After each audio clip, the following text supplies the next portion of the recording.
कोपरगाव तालुक्यातील माहेगाव देशमुख परिसरातील बिबट्या अखेर जेरबंद।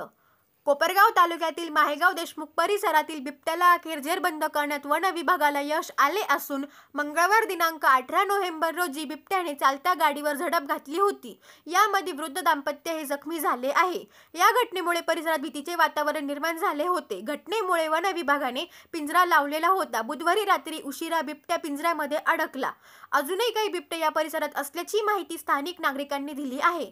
सदर बिबट्याला वैद्यकीय तपासणीसाठी सुरक्षित ठिकाणी हलविण्यात आले आहे। या कामगिरीसाठी वन विभागाचे RFO निलेश रोडे, वनरक्षक श्रद्धा पडवळ, अमोल दिनकर, वनपाल भगवान जाधव, वनमजूर प्रदीप इंदरके, समीर सय्यद, कुंडीराम पवार, सागर इंदरके, अतुल इंदरके यांनी बिबट्याला जेरबंद करण्यात मोलाची कामगिरी केली आहे।